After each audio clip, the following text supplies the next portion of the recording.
वालेकुम। हसन टाक्स के साथ मैं हूँ मोहम्मद हसन लाशारी।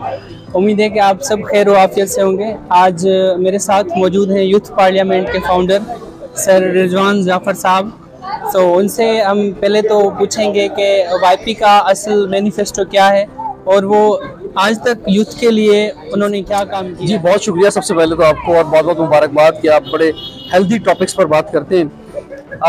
देखिए, यूथ पार्लियामेंट पाकिस्तान की सबसे बड़ी यूथ ऑर्गेनाइजेशन है, और मैं अगर ये भी कहूँ तो गलत ना होगा कि पाकिस्तान की पहली ऑर्गेनाइजेशन है, क्योंकि ऐसा नहीं कि 2005 से पहले कोई यूथ ऑर्गेनाइजेशन बनी नहीं थी। पाकिस्तान अब से बना यूथ ऑर्गेनाइजेशन बन रही है, लेकिन वो कंसिस्टेंट नहीं थी। This is the only organization जो 19 साल से नॉन स्टॉप काम कर रही है, और इसमें हर साल इलेक्शंस होते हैं। अभी भी आज जहाँ पे आप मौजूद हैं, यहाँ पर आज सिंध कैबिनेट का, शैडो कैबिनेट का इलेक्शन हो रहा है। तो यूथ पार्लियामेंट का एक फेडरल कैबिनेट होती है, उसके बाद फिर हर सूबे की कैबिनेट होती है, और इस साल हमने वर्ड शैडो का एडिशन किया है। तो अब जितनी भी 2024 में कैबिनेट्स बनी हैं वो सब शैडो कैबिनेट्स हैं, फेडरल लेवल पर भी और प्रोविंशियल लेवल पर भी। तो ये जो शैडो कैबिनेट है, इनमें डिफरेंट डेजिग्नेशन पे इलेक्शंस होते हैं, और उसके बाद स्टैंडिंग कमेटीज़ बनती हैं। उन स्टैंडिंग कमेटीज़ में मिनिमम 10 मेंबर्स होते हैं। तो जैसे आज सिंध कैबिनेट का इलेक्शन हो रहा है यहाँ पे, तो इधर 60 कैंडिडेट्स हैं और कोई 500 के करीब वोटर्स हैं, और 23 डेजिग्नेशन जिन पे कॉन्टेस्ट हो रहा है। तो जब ये स्टैंडिंग कमेटीज़ बनेंगी, 23 डेजिग्नेटेड स्टैंडिंग कमेटीज़, तो हर एक अपने शोबे में काम करेगा, जिसमें क्लाइमेट चेंज है, एजुकेशन है, एंटरप्रेन्योरशिप, हेल्थ, स्पोर्ट्स, IT। तो इस तरह जो शैडो का मतलब ये है कि जो प्रोविंशियल लेवल पे प्रोविंशियल गवर्नमेंट के ओहदे हैं, एग्जैक्ट ओहदे हमारे पास यूथ पार्लियामेंट में है। जो मैंने सुना भी है कि ये इलेक्शंस होते हैं, शैडो कैबिनेट बन जाती है, फिर ये बोलते हैं कि पूरा साल खामोश होते हैं। तो इस हवाले से आप क्या कहना चाहेंगे? क्या ये सच होता है या ये यूथ के लिए जो डेजिग्नेटेड पीपल होते हैं ये काम करते हैं? देखिए, उसमें होता ये है कि मैं ये तो नहीं कहता कि सब जो हैं वो खामोश हो जाते हैं या सब बहुत एक्टिव होते हैं, ऐसा नहीं है। It depend on the individuals. कुछ होते हैं जो हमारी एक्सपेक्टेशन से भी ज़्यादा एक्टिव रोल अदा करते हैं और बहुत इंपॉर्टेंट रोल अदा करते हैं, और कुछ ऐसे होते हैं कि जो हमें मायूस करते हैं। जाहिर बात है, हम भी इसी मुल्क का हिस्सा हैं, और हम कोई चांद से लोग तो नहीं लाते। पाकिस्तान के ही लोग नौजवान हैं जो हमारे साथ शामिल होते हैं, लेकिन क्योंकि हम एक सिस्टम क्रिएट करते हैं, हमारी कोशिश होती है कि उस सिस्टम में जो एक्टिव नहीं भी है वो एक्टिव हो जाए। तो उसमें हमें काफ़ी हद तक कामयाबी होती है, लेकिन कभी कभी बिल्कुल मायूस भी होते हैं हम। लेकिन हमारा एक ऑर्गेनाइजेशन सिस्टम है, उसमें हम फिर रिप्लेसमेंट भी कर देते हैं, और हम पूरी कमेटी क्रिएट करते हैं। जैसे जो इलेक्शन कमीशन बनता है, आपने देखा आज इलेक्शन कमीशन 70 लोग थे इलेक्शन कमीशन में, 70 लोगों की इलेक्शन कमीशन था, और इन 70 में एक कोर कमेटी बनती है जो कि तकरीबन कोई 10 लोगों की होती है। वो 10 लोग आगे कंटिन्यू करते हैं इनके साथ। वो 10 लोग फिर उनका रोल हो जाता है as a discipline action committee के अंदर। तो वो पूरा एक डिसिप्लिन बरकरार रखते हैं, चीज़ों को ठीक करते हैं। तो ये सारी चीज़ें आगे कंटिन्यू रहती हैं, और मैं समझता हूँ कि बहुत अच्छे काम होते हैं, बड़े ज़बरदस्त काम होते हैं। और जहाँ कमी रह जाती है वहाँ इंशाल्लाह हमारी कोशिश होती है कि वो हमें भी नसीहत मिलती है कि आगे ना हो, आगे हम कोशिश करते हैं कि अच्छा चल रहा है। सही। रिजवान जाफ़र से हमारी बात तो हो गई थी, तो अब जो इलेक्शन कंटेस्ट कर रहे हैं उनमें से आज जिन्होंने इलेक्शन कंटेस्ट किया सीनियर वाइस प्रेसिडेंट की सीट पर, आइए उनसे पूछते हैं। ये भी एक यूथ थे जो आगे बढ़ना चाहती है, तो थोड़ा सा आप अपना एक्सपीरियंस भी शेयर कीजिएगा और आज के हवाले से भी कुछ बताइए। रहमान रहीम, यूथ पार्लियामेंट जो कि फेडरल में भी है, सिंध में है, पंजाब में, बलूचिस्तान में, KPK में, उसके साथ इस्लामाबाद में। तो मैं समझता हूँ कि पाकिस्तान में ऐसी पार्लियामेंट है जो एक बड़े लोगों की पार्लियामेंट एक यूथ में तब्दील कर दी गई है। जिस तरह से बड़े लोगों में इलेक्शन होती है, उनमें इलेक्शन डिबेट्स होती हैं, उसके बाद वोट कास्टिंग होती है, फिर रिज़ल्ट आता है, फिर कैंडिडेट्स चूज़ हुआ करते हैं, उसके बाद वो अपने काम करते हैं, ओथ सेरेमनी होती है। तो इस पार्लियामेंट में सेम हिसाब से जो है वो सारी चीज़ें रखी गई हैं। मैं अप्रिशिएट करता हूँ इसके चेयरमैन रिजवान जाफ़र साहब को, और मेरा ये दूसरा ईयर है यूथ पार्लियामेंट में, तो मेरा बहुत अच्छा एक्सपीरियंस रहा है। हम सब मिलजुल के काम करते हैं। आज इलेक्शन था, इलेक्शन तक एक दूसरे के मुखालिफ थे, और जब अब कैबिनेट बन जाएगी तो सब हम यूथ पार्लियामेंट है। हमारी एक ही YPN है। हम सब मिलकर काम करते हैं, और हमारे 23 ऐसे डिफरेंट क्या कहते हैं सेक्टर्स हैं जिसमें हम काम करते हैं। उसमें एजुकेशन आ जाता है, हेल्थ आ जाती है, इन्फॉर्मेशन आ जाता है, टेक्नोलॉजी आ जाती है, एंटरप्रेन्योरशिप आ जाती है। सारी चीज़ें उसमें इंक्लूडेड हैं जो कि प्रोविंशियल लेवल पे हैं। और शोएब भाई बहुत अच्छे डिबेटर भी हैं, और मेरे जूनियर भी हैं SM लॉ कॉलेज में। तो लास्ट में जाते जाते हुए कोई शेर सुना दें आप। शेर यही है कि जिसके पल्लू से चमकते हों शहंशाह के बूट, किसी दरबार से बख्शी हुई दस्तार पे तू, जो फ़कत अपने ही लोगों का गला काटती हो, ऐसी तलवार मोहे साहिब तलवार पे तू, शहर आबोद ज़दा और उस पे कसीदा गोई, गुंबद दहर के ऐसे पालतू फनकार पे तू। पूछना चाहता हूँ कि आप क्या विज़न लेकर यूथ पार्लियामेंट में आई? अस्सलाम वालेकुम, रहमीन उरूज जैदी मेरा नाम है और जैसे कि आपने बताया कि मैं कैंडिडेट हूँ for the human rights. So main vision मेरा यही था कि इंसानी हुकूक़ के ऊपर बात करने से इम्पॉर्टेंट ये होता है कि पहले आप खुद को इंसान कंसिडर करें और आप अपने हालात और वाक़यात को जो है वो उस तरीके से ढाल लें। फिर इंसानी हुकूक़ में एक चीज़ जो मुझे लगता है सबसे इम्पॉर्टेंट है वो ये कि कहीं ना कहीं हम शायद मर्दों और औरतों के हुकूक़ पे तो बात करते हैं, लेकिन एक ऐसी कम्युनिटी जो कि ट्रांसजेंडर्स की कम्युनिटी है जिनके राइट्स के लिए कभी बात नहीं की जाती अनफॉर्चुनेटली। इस तरीके से फेडरल मिनिस्टर ने अनाउंस किया था कि वहाँ पे की ट्रांसजेंडर्स की स्पेसिफिक किसी यूनिवर्सिटी तक की एजुकेशन फ्री होगी, तो वाई नॉट इन पाकिस्तान। फिर पाकिस्तान में मतलब कराची में स्पेसिफिकली क्यों नहीं, why the federal government only. तो ऐसी चीज़ों पर फिर जो कुछ लॉज हैं जो हमारे यहाँ बनी हुई है, डेफिनेटली हमारी गवर्नमेंट काम कर रही है, लेकिन कहीं ना कहीं लैकिंग होती है इम्प्लीमेंटेशन में। तो मेरा विजन ये है कि ऐसी लॉज जो कि ऑलरेडी हैं लेकिन उनके ऊपर काम करने वाला कोई नहीं है, उनको एग्जीक्यूट करने वाला नहीं है, तो ये चीज़ सबसे इम्पॉर्टेंट है। ऑल्सो ये कि जितनी भी ह्यूमन राइट्स या किसी भी चीज़ की बात की जाती है, इसमें सबसे इम्पॉर्टेंट होता है अवेयरनेस का होना। जब इंसान को पता ही नहीं होगा कि उसका राइट है क्या, तो वो उसके लिए लड़ेगा कैसे। अब घर में एक जुल्म सहती हुई औरत को उसके राइट नहीं पता, एक स्टूडेंट जिसने डिग्री हासिल की हुई और उसे जॉब नहीं मिल रही, उसको अपने राइट्स नहीं पता। तो सबसे इम्पॉर्टेंट है अवेयरनेस, और फिर अवेयरनेस के बाद डेफिनेटली आप फिर कनेक्टिंग द डॉट्स करते हुए उनको एम्पावर करते हैं कि वो कुछ कर सकें। अच्छा विज़न है आपका। मैंने देखा है कि शहरों में तो घट पढ़े लिखे लोग होते हैं, लेकिन रूरल एराज में जो विलेजेस हैं हमारे इंटीरियर में, वहाँ अवेयरनेस की बहुत ज़्यादा ज़रूरत है, ख़ास तौर पर ह्यूमन राइट्स की। तो उसके लिए आपने कोई विज़न सोचा है? अगर आप ये जीत जाती हैं इलेक्शन तो क्या वहाँ पर आप काम करेंगे? बिल्कुल, मैं इस बात पे आपको बताऊं कि मेरी अपनी एक ऑर्गेनाइजेशन भी है लीडिंग फ्यूचर के नाम से, और हम स्पेसिफिकली वुमेन एम्पावरमेंट और एजुकेशन के लिए काम कर रहे हैं। तो जैसे कि आपने रूरल एरियाज़ की बात छेड़ी, तो बिल्कुल हम काम कर रहे हैं। टंडो आदम से आगे एक गांव है चंबल के नाम से, तो वहाँ पर जो है वो हमने एक प्रोजेक्ट लॉन्च किया था कि स्कूल्स स्टार्ट किए जाएँ, क्योंकि गांव में स्कूल्स तो थे और सब चीज़ें मौजूद हैं, लेकिन ये कि कोई टीचर्स नहीं थे, मतलब वो लॉक थे। तो जब चीज़ें मालूम की गई तो पता चला कि उनके पास रिसोर्सेज नहीं है, टीचर्स नहीं है। तो फिर मैं खुद अपनी टीम के साथ वहाँ पर गई। हमने वहाँ पे ऐसी जो है वो लोग आइडेंटिफाई किए जिन्होंने अपनी एटलीस्ट इंटरमीडिएट तक की एजुकेशन कंप्लीट की हो, उनको हमने तैयार किया। बच्चों के साथ गाँव के मिलकर हमने पूरा जो है ना वो स्कूल पेंट किया और हमने खुलवाया, उनको चीज़ें प्रोवाइड की। सो इस तरीके से हम यानी ऑलरेडी इस अवेयरनेस के ऊपर काम कर रहे हैं। लेकिन बिल्कुल जब आप एक बड़े प्लेटफॉर्म से जुड़ते हैं, क्योंकि ये मेरा विजन है, हो सकता है ये विजन आपका भी हो, सुनने वालों का भी विजन हो, लेकिन अगर कोई एक करना चाह रहा है और सब मिलके करें, तो मेरे ख्याल से वो काम की जो रिजल्ट होंगे वो बहुत अच्छे होंगे और बेहतर होंगे इंडिविजुअल कैपेसिटी से। बहुत जी। तो यूथ पार्लियामेंट एक ऐसा प्लेटफॉर्म है, यूथ पार्लियामेंट ऐसा प्लेटफॉर्म है जिसके अंदर आप आते हैं, एक यूथ है, यंग जनरेशन है जो कि ऑलरेडी तको-दौ कर रही होती है अपने इनर टैलेंट को ढूंढने के लिए कि हम में क्या हैसियत है, क्या हम कर सकते हैं। तो ये प्लेटफॉर्म मेरे ख्याल से बहुत ही ज़बरदस्त है, क्योंकि ये सिर्फ कामयाब लोगों के लिए नहीं है, बल्कि ऐसे लोग जो कामयाबी की लगन रखते हैं और उसके बारे में सीखना चाहते हैं, तो वो इस प्लेटफॉर्म पर आते हैं, अपना हुनर दिखाते हैं और फिर सितारे तोड़ लाते हैं। गर्ल्स के लिए, वुमेंस के लिए कोई पैगाम आप करना चाहिए या सोशल लाइफ में अपने हुकूक के लिए? देखिए, वही वाली बात है कि हर चीज़ के जो है वो नुकसान भी हैं तो कहीं ना कहीं फ़ायदे भी हैं।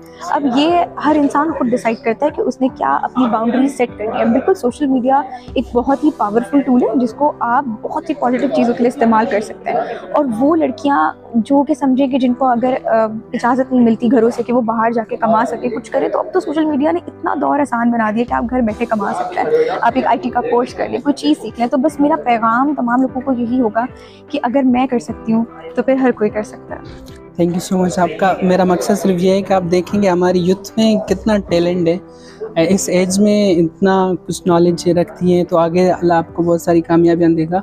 तो यूथ पार्लियामेंट का भी इस हिसाब से शुक्रिया अदा करना चाहिए कि इस यूथ को एम्पावर कर रहा है और आगे उनको मौका दे रहा है कि वो अपना टैलेंट शो कर सकें। तो आपके टाइम का बहुत बहुत शुक्रिया। इंशाल्लाह इलेक्शन आप जीतेंगी, हमारी दुआ तो यही है। इंशाल्लाह। अगर नहीं भी जीतेंगी फिर भी आप इस लगन को, इस काम को आप जारी रखें। तो आज यूथ पार्लियामेंट में सीनियर वाइस प्रेसिडेंट की सीट पर इलेक्शन कंटेस्ट किया, तो उनसे हम पूछते हैं कि आपका लाइफ में क्या विज़न रहा है और आप यूथ के लिए क्या जज्बा रखते हैं और क्या करना चाहते हैं आगे? इसमें मेरा नाम आमिर बलोच है, जैसा कि आप लोग जानते हैं, और मैंने इलेक्शन कंटेस्ट किया सीनियर वाइस प्रेसिडेंट की सीट पे यूथ पार्लियामेंट के अंदर। मैं पिछले गुज़श्ता 3 साल से यूथ पार्लियामेंट का मेंबर हूँ। इसके अलावा अगर मैं आपको बताऊँ मेरे कुछ अचीवमेंट्स हैं, अल्हम्दुलिल्लाह मैं एक पाकिस्तान चिल्ड्रन लीफ के नाम से ऑर्गेनाइजेशन है, मैं इसका फाउंडर मेंबर हूँ, फाउंडर बोर्ड मेंबर हूँ। और हम पूरे पाकिस्तान में ऑर्फन बच्चों को तालीम जो है वो फ्री में प्रोवाइड करते हैं। हमारा अल्हम्दुलिल्लाह ऑर्फनेज है, उसके अलावा स्कूल सिस्टम्स हैं, और एक हम यूनिक कॉन्सेप्ट लेके आए हैं 3 आवर्स स्कूल, जो लर्निंग सेंटर है। इसमें हम जो ज़रूरतमंद बच्चे होते हैं, जो चौकों चौराहों पे काम करते हैं, उनके पेरेंट्स उनको सपोर्ट नहीं कर पाते, तो इस तरह के बच्चों को हम स्कूलिंग प्रोवाइड करते हैं माशाल्लाह। अब जहाँ तक बात कीजिएगा यूथ की, तो अल्हम्दुलिल्लाह मैं इस्लामी जमीयत तलबा में रहा, और उसमें मेरी ऐसी जिम्मेदारियाँ रही कि मैं कॉलेजेस, स्कूल्स, इलाका जात हर जगह पे जो है मैंने अल्हम्दुलिल्लाह अपने आप को एक्सलेट किया, और मैं मरकज़ में रहा। तो मैंने वहाँ से ऐसी चीज़ें सीखी कि जिससे मुझे पता चला कि यार हमें एक किसी मकसद के लिए पैदा किया गया, और उस मकसद को हमें अचीव करना चाहिए, और हमारा कामयाबी जो है वो इस चीज़ पर अनसर है कि हम किसी एक फ़र्द को सही रास्ते पे, सही ट्रैक पे जो है उसको चढ़ा सकें, और उसको बता सकें कि उसको लाइफ में क्या अचीव करना है। तो मैं एक करियर काउंसलर भी हूँ, तो हमारे पास बहुत से नौजवान आते हैं, उनको नहीं पता होता कि उन्हें अपनी लाइफ में क्या करना है, क्या नहीं करना है। तो बहुत से लोग हमें यहाँ यूथ पार्लियामेंट ज्वाइन करते हैं और मिलते हैं, और बिल्कुल कच्चे जहन के होते हैं, तो हम उन्हें ये चीज़ सिखाते हैं कि उसने किस तरह कम्युनिकेट करना है, किस तरह अपना नेटवर्क क्रिएट करना है, और किस तरह से अपनी लाइफ को एक्सलेट करना है, उसका विजन। तो इस हिसाब से यूथ के बारे में आपका कोई पैगाम आप देना चाहते हैं जी नई यूथ को?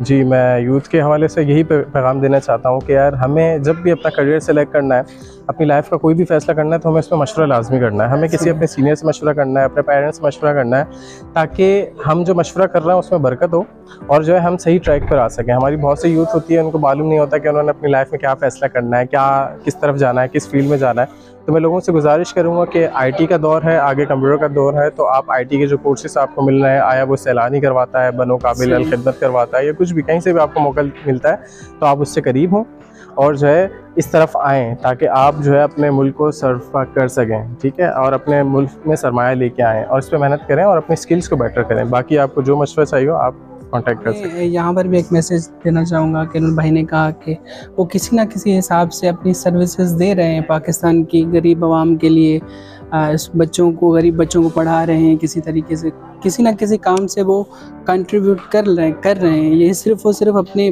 वतन की मोहब्बत, मट्टी से जो मोहब्बत है पाकिस्तान के लिए, सिर्फ वो इसलिए करते हैं। तो इनको ऐसे प्लेटफॉर्म मिले जिन पर ये अपनी जो स्किल्स हैं वो इन्हेंस कर सकें, और अपनी स्किल्स पर काम करके उस अपॉर्चुनिटी को अवेल कर सकें। तो मैं यही कहूँगा कि यूथ पार्लियामेंट जैसे एक प्लेटफॉर्म इनको अपॉर्चुनिटी दे रहा है, इस तरह से गवर्नमेंट के भी बहुत सारे प्लेटफॉर्म्स हों जिन पर इनको ये अपॉर्चुनिटी मिलनी चाहिए। साथ अभी मौजूद हैं इकरा शेख, जो यूथ पार्लियामेंट के आज के इलेक्शन में सीनियर वाइस प्रेसिडेंट की सीट पर कंटेस्ट कर रही हैं। तो मैं उनसे ये पूछना चाहूँगा कि आप किस विजन से इस प्लेटफॉर्म पर आई हैं, या आपका क्या विज़न है आगे लाइफ में? मेरा जो विज़न है, मेन मकसद मुस्तकबिल नौजवानों से, इस पाकिस्तान का मुस्तकबिल किससे? नौजवानों से। सिंध का मुस्तकबिल किससे? नौजवानों से। जब नौजवानों के लिए ही काम किया जाएगा, नौजवानों में इम्प्रूवमेंट आएगी, तो हमारा मुल्क खुद होता जाएगा। अपने में से क्या काम किया है पीछे यूथ के लिए? या हेल्थ सेक्रेटरी रह चुकी हूँ, हेल्थ सेक्रेटरी पे मैंने कॉन्टेस्ट किया था, अल्हम्दुलिल्लाह मैंने जीता था, जिसके भी आपको मैंने बहुत सारे सेमिनार्स करवाए और डिफरेंट कैंपेन्स चलाए, डोनेशन कैंप्स वगैरह, जिसको हेल्थ से रिलेटेड जो भी हमारी चीज़ लैक्स सिंध के अंदर, कराची के अंदर, वो हमने लैक्स में। सही। आगे आप कोई मैसेज देना चाहें यूथ के लिए कि वो ऐसी अपॉर्चुनिटीज़ अवेल करना चाहिए, ख़ासतौर पर गर्ल्स के लिए? मैसेज देना चाहूँगी कि आम स्टूडेंट की लाइफ गुजारना कोई बड़ी बात नहीं है। सब घर जाते हैं, बैग उठाते हैं, यूनिवर्सिटी आते हैं, फिर वापस घर चले जाते हैं। ना ही कोई विजन, ना ही कोई एम, और ना ही कोई पाकिस्तान के लिए काम, ना ही हमारे मुल्क के लिए, ना ही हमारे शहर के लिए कोई काम। इवन के कोई स्टूडेंट उठ के हम अपने नेबर्स के लिए भी नहीं कर सकते। कोई विजन ही नहीं है उनका, क्योंकि विजन बनाया नहीं जा रहा। विज़न कैसे बनाया जाए? विज़न कैसे बनाया जाए? इस तरह की जो इवेंट्स हो रहे हैं, इस तरह के जो प्लेटफॉर्म्स हैं, इनको ज़्यादा से ज़्यादा प्रमोट किया जाए, ताकि वो यहाँ आके अपनी विजन्स को, अपने स्किल्स को पॉलिश करें, अपने विजन्स को बढ़ाएं। आप जैसी गर्ल्स दूसरी गर्ल्स को मोटिवेट करती हैं जो घर में बैठकर टाइम गुजारती हैं, तो आपसे मैं पूछना चाहूँगा आपको कौन सी चीज़, किस चीज़ ने आपको ऐसा मोटिवेट किया कि आप इस सोशल एक्टिविटीज़ में पार्ट कर रही हैं? पहले पहली चीज़ यही स्टार्ट से मेरी आदत है कि वहाँ बैठ के ताली बजाने से बेहतर है यहाँ आके बोलो, जो इंसानियत को बदलता है, कौम को बदलता है और लोगों को दूसरी राह तक लेके जाता है जो ज़रूरत है। अवेयरनेस जो है पाकिस्तान और इस कराची के लिए, इस मुल्क के लिए सबसे इम्पोर्टेंट है। अवेयरनेस नहीं है, यहाँ बस करे जाए, नहीं पता क्या कर रहे हैं लेकिन कर रहे हैं। जैसे पिछली दफ़ा आप हुई थी, शायद हुई थी ना, जी अल्हम्दुलिल्लाह। तो इंशाल्लाह इस दफ़ा भी होंगी। तो अभी बस वो काउंटिंग हो रही है, वेट है, तो देखते हैं किसकी कामयाबी होती है। लेकिन कामयाबी हो या ना हो, आपको यूथ के लिए, पाकिस्तान के लिए काम करना है। इट डजंट मैटर कि मैं जीतती हूँ या कोई और जीतता है, हमारा मेन मकसद क्या है, यूथ पे काम करना। हमारा मोटिव यही है, हमें किसी पे ही काम, यही विज़न। मशहूर शख्सियत और बहुत ही अच्छे डिबेटर, बहुत सारे टाइटल्स जीत चुके हैं, जितनी तारीफ़ करूँ उतनी ही कम है। जिनका नाम है, जो पहचाने जाते हैं अपने नाम से, मुर्तज़ा जाफरी साहब। तो मुर्तज़ा साहब कैसे हैं आप? अल्हम्दुलिल्लाह करम मालिक, आप बताएं आप कैसे हैं? अल्हम्दुलिल्लाह मैं भी ठीक हूँ। सबसे पहले तो मैं आपसे स्पीच की शुरुआत ही करूँगा। वो हमेशा पढ़ता हूँ मैं कि दस्ते शुजा परस्त से वो शमशीर छीन लो, झूठी है उसके पास वो तौकीद छीन लो, और मायूसियाँ खुदा को भी आती नहीं पसंद, ख्वाबों से अपने हिस्से की ताबीर छीन लो, ख्वाबों से अपने हिस्से की ताबीर छीन लो। माशाल्लाह ज़बरदस्त। तो उनसे पूछेंगे कि इस प्लेटफार्म के हवाले से थोड़ा बताएं, और आज जो इलेक्शन थी तो उस हिसाब से भी थोड़ा आप व्यूज़ दे दीजिएगा, और यूथ के लिए यूथ पार्लियामेंट का क्या पैगाम है ये भी बता दीजिएगा। बहुत शुक्रिया हसन। यूथ पार्लियामेंट एक नौजवानों के लिए एक ऐसा प्लेटफॉर्म है कि जहाँ पे नौजवान का एक्सप्लोजर, नौजवान के लिए आगे बढ़ने के रास्ते बहुत आसान हो जाते हैं। मैं तकरीबन 8 साल से यूथ पार्लियामेंट से वाबस्ता हूँ, माशाल्लाह। और यहाँ पे हर साल एक डिबेट, एक इलेक्शंस का मरहला होता है जिसमें प्रेसिडेंट से लेके एक लोकल सेक्रेटरी तक इलेक्टेड होते हैं। तो पिछले साल तक मैं एक वोटर तक भी रहा हूँ, फिर मैं उस सीट पे मैंने इलेक्ट भी किया है, और इस मरतबा अल्हम्दुलिल्लाह मैं इलेक्शन कमीशन का हिस्सा हूँ। यूथ पार्लियामेंट में ये पूरा प्रोसेस, साफ़ और शफाफ प्रोसेस, जिस तरह से हमारा एक इलेक्शन पाकिस्तान का इलेक्शन होता है, सेम बिल्कुल उसी तरह से ये इलेक्शन हमारा मुनक्किद किया जाता है। तो आज का दिन हमारे लिए इलेक्शन का दिन है, और यूथ पार्लियामेंट के लिए एक बहुत बड़ा दिन होता है इसको ऑर्गेनाइज़ करना, इसको फेयर ऑर्गेनाइज़ करना, और क्योंकि काफ़ी लोगों के जज्बात जुड़े हुए होते हैं। तो आप भी आए हैं हसन भाई, आपने ये हमारा पूरा प्रोसेस देखा है, किस तरह से हम ये शफाफ प्रोसेस करते हैं, तो बड़ा ही कमाल का ये हमारा प्रोसेस है। बिल्कुल। अच्छा, क्या यूथ इस अपॉर्चुनिटी को अवेल करना चाहती है? दिन ब दिन कितनी लगन बढ़ती जा रही है यूथ? देखें, कहते हैं ना कि जब मसाइल बढ़ते हैं तो उतने ही हल निकलते हैं। हर मुश्किल में अपने लिए एक अपॉर्चुनिटी तलाश करो।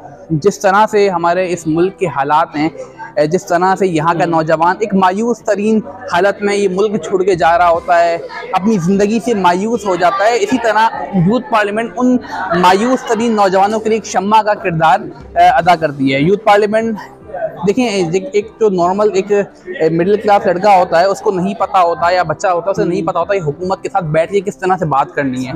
हुकूमत ऑफिशियल आपको प्रोसेस नहीं पता होता, आप किस तरह से अपनी बात को ऐवानों तक पहुंचा सकते हैं, आपको पता नहीं होता आप किस तरह से अपने इलाके का MP MLA बन सकते हो। यूथ पार्लियामेंट आपके लिए एक बड़ा बेहतरीन सा प्लेटफॉर्म प्रोवाइड करती है, आपको सिखाती है, आपको पूरा तैयार करती है पाकिस्तान के एक नेशनल, एक सूबाई इलेक्शन में लड़ने के लिए। तो बड़ी बेहतरीन एक्टिविटी है सर ये। सर आपने वक्त दिया अपना, और मुझे ये मौका दिया कि मैं अपने ख्यालात का इजहार आपके इस पेज पे कर सकूं। आपके पेज के लिए भी मैं एक शेर कहूँगा कि रूच लिखना कमाल लिखना कभी ना हुर्फे ज़बान। जो इलेक्शन थे उसमें प्रेसिडेंट की सीट पर इन्होंने इलेक्शन कंटेस्ट किया, रिजल्ट का इंतज़ार है, अल्लाह आपको कामयाबी अता करेगा। हमीज़ खान मेरे साथ मौजूद हैं, तो उनसे मैं पूछना चाहूँगा कि आप क्या विज़न लेकर आए हैं इस प्लेटफॉर्म पर, यूथ पार्लियामेंट के प्लेटफॉर्म पर? अच्छा, फर्स्ट ऑफ ऑल 2 साल से वाबस्तगी, और इसके अलावा IT का स्टूडेंट भी रह चुका हूँ, और 8 साल का एक्सपीरियंस भी है। करंटली पाकिस्तान का पहला लड़का हूँ रिमोटली जो एलोन मस्क की कंपनी है उसके साथ काम कर रहा है। माशाल्लाह। अच्छा, बात यह है कि सेक्रेटरी ऑफ IT के अलावा भी जब मैंने बहुत सारी चीज़ें देखी, और मैंने कहा कि अब मुझे प्रेसिडेंशियल कैंडिडेट के लिए मुझे करना चाहिए कॉन्टेस्ट। का रीज़न ये था कि पहली चीज़ स्टूडेंट काउंसिल्स की बड़ा फुकदान है, और दूसरी चीज़ ये कि जो पॉलिसी मेकिंग होती है और जो लेजिस्लेशंस होती हैं वो हमारे स्टूडेंट्स के हाथ में नहीं होती, और बहुत सारे ऐसे जो है एजुकेशन की बैकग्राउंड की वजह से जो है ना बच्चे को आगे जो है सपोर्ट नहीं मिल पा रही होती। तो मेरे पास ये प्लेटफॉर्म था जो कि हमारे पास तकरीबन 2005 से है, और 19 साल हो चुके हैं, और हर 14 अगस्त को उसकी बर्थडे जो भी सेलिब्रेशन की जाती है वो की जाती है यूथ पार्लियामेंट की। और इसके कैंडिडेट्स जो होते हैं वो तकरीबन हर रीजन से, मतलब हर से आते हैं सिटी से। बेसिकली ये जस्ट लाइक नेशनल असेंबली है, और जैसे यहाँ पे सिंध असेंबली है, केपी की असेंबली है, इस्लामाबाद असेंबली अलग होती है, पंजाब असेंबली। सो यहाँ पे भी इसी तरह से केपी की असेंबली, सिंध असेंबली और पंजाब असेंबली, और हर जो है उसका सिटी का एक प्रेसिडेंट होता है। तो इस तरह से सिंध का एक प्रेसिडेंट है और शेडो कैबिनेट नाम दिया गया है, और 2 साल का इसका टेन्योर है। तो वी आर ट्राइंग टू, कि मेरी तरफ से जो है ये पहला जो है इनिशिएटिव हो के जो आपके पॉलिसी मेकिंग है ना स्टूडेंट्स की, उस पर वर्क किया जाए। आपने पहले भी देखा होगा बहुत सारी चीज़ें ऐसी थी कि बहुत अच्छा विजन है हमीज भाई आपका। और लास्ट में बताइएगा आपका यूथ के लिए क्या पैगाम है, पाकिस्तान की यूथ के लिए? मेरा सबसे पहली तो चीज़ है कि आप जो भी एक्टिविटीज़ हैं आपकी रिगार्डिंग यूथ के इन्वॉल्वमेंट के हवाले से, वो आप लोग पहले करें। इसका मेन रीज़न ये है कि जब तक your networking is your network, तो जब तक आपके नेटवर्क नहीं होंगे ना, तो आप जो है अपने कैरियर ग्रोथ में कभी भी जो है आगे नहीं बढ़ सकते। तो ये चीज़ पहली है। तो स्टूडेंट्स को चाहिए, और मेनली यंगस्टर्स को चाहिए, कि वो इन ऑर्गेनाइजेशंस को ज्वाइन करें, क्योंकि इन ऑर्गेनाइजेशंस में पॉलिटिक्स के ऊपर कोई स्पेशली बात नहीं होती, यूथ की अवेयरनेस, यूथ की एम्पावरमेंट पे बात हो रही होती है। सो नेवर गिव अप, और जो है बिलीव इन योरसेल्फ, अल्लाह ताला आसानी करता है।